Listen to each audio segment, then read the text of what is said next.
Assalamualaikum warahmatullahi wabarakatuh. Di pertemuan kedua, kita akan membahas tentang alat instrumentasi klinik HPLC. HPLC adalah singkatan dari High Performance Liquid Chromatography atau dikenal juga dengan istilah KCKT, kromatografi cair kinerja tinggi. HPLC adalah salah satu alat laboratorium yang digunakan untuk menganalisa komponen dalam suatu sampel cair. Alat ini bekerja dengan mekanisme atau teknik kromatografi dipadukan dengan pompa yang bertekanan tinggi.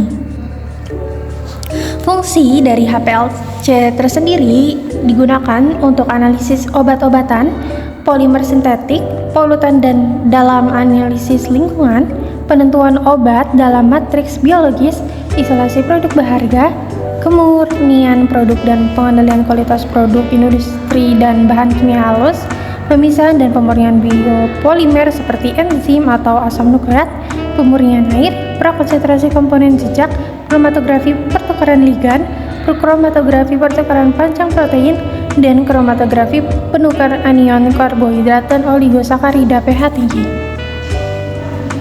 Nah, di dalam HPLC tersendiri memiliki dua fase, yaitu fase diam dan fase gerak. Fase diam adalah fase yang tidak bergerak dan menjadi tempat terjadinya pemisahan campuran menjadi komponen-komponennya. Alat ini menggunakan fase diam kolom. Terbagi menjadi dua fase diam, yaitu ada fase normal, yaitu bersifat polar, contohnya ada silika atau SiO2 dan alumina Al2O3. Dan yang kedua, di fase diam ini ada fase terbalik. Untuk fase terbalik ini bersifat non-polar.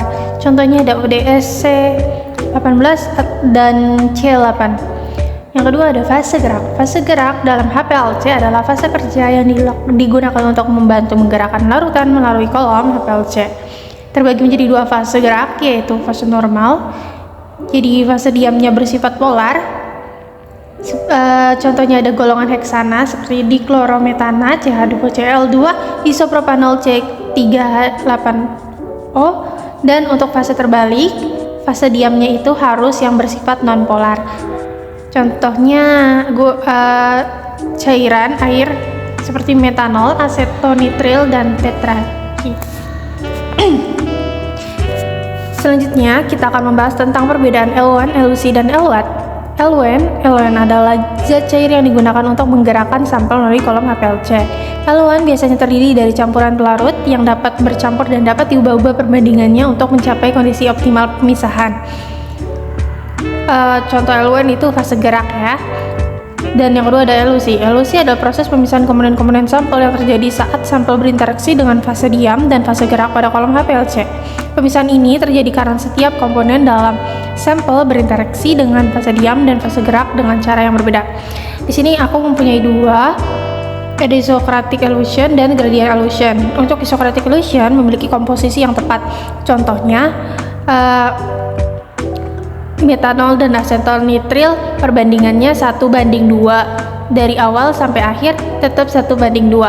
Dan untuk gradient elution digunakan 2 atau lebih, komposisinya bervariasi. Contohnya metanol dan asetonitril memiliki komposisi yang berubah.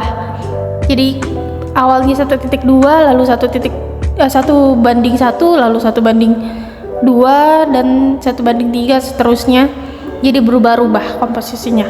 Dan yang terakhir adalah LWAT. LWAT adalah hasil keluaran dari kolom HPLC setelah sampel dikulisi dengan L1. LWAT terdiri dari campuran komponen yang telah dipisahkan oleh kolom HPLC. Untuk yang selanjutnya adalah mekanisme alat. Yang pertama ada solvent berupa fase geraknya. Lalu yang kedua ada pump untuk memberi tekanan. Yang ketiga ada injektor sampel untuk menginjek sampel. Lalu yang keempat ada kolom HPLC yang digunakan untuk memisahkan komponen-komponen yang terdiri dari rongga-rongga besar, sedang, kecil sesuai dengan panjang milimeternya.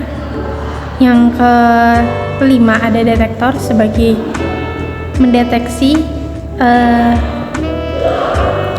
optimum sebuah sampelnya, sebuah pemisahan sampelnya, dan di detektor sendiri ada selang untuk mengeluarkan fase geraknya atau kita sebutnya eluat keluarannya.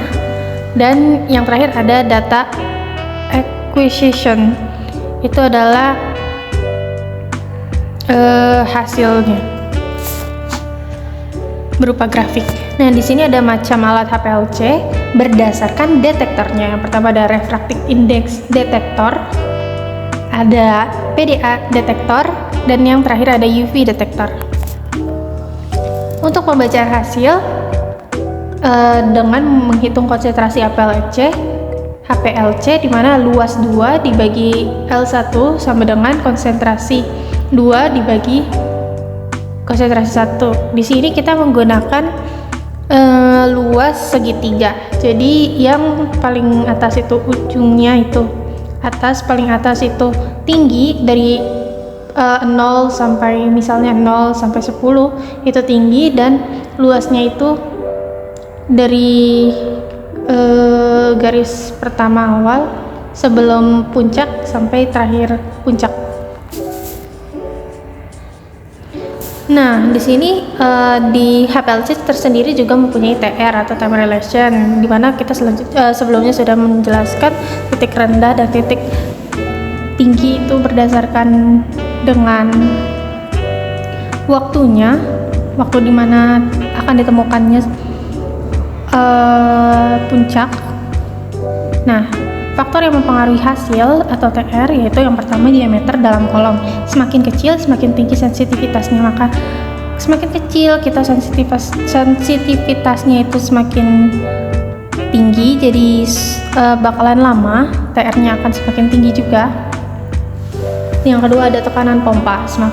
Semakin tinggi tekanannya maka semakin tinggi pula pemisahannya, jadi semakin cepat. Ada ukuran sampel, ada polaritas sampel, larut dan kolom, dan yang terakhir ada suhu. Semakin tinggi suhu, semakin tinggi pula pemisahannya. Selanjutnya, kalibrasi. Untuk mengkalibrasi, kita perlu menimbang 0,5 mg standar paracetamol, kemudian masukkan ke dalam laboratorium 50 ml dan ditempatkan dengan larutan metanol. Selanjutnya, membuat larutan induk standar paracetamol 10 ppm. Selanjutnya, membuat larutan deretnya yaitu 2 ppm, 4 ppm, 6 ppm, dan 8 ppm standar paracetamol dengan pelarut water for injection. Dan langkah selanjutnya menimbang vial yang berisi water for injection untuk mengetahui atau mengkalibrasi laju HPLC. Selanjutnya masukkan vial ke dalam wadah vial yang ada di dalam HPLC.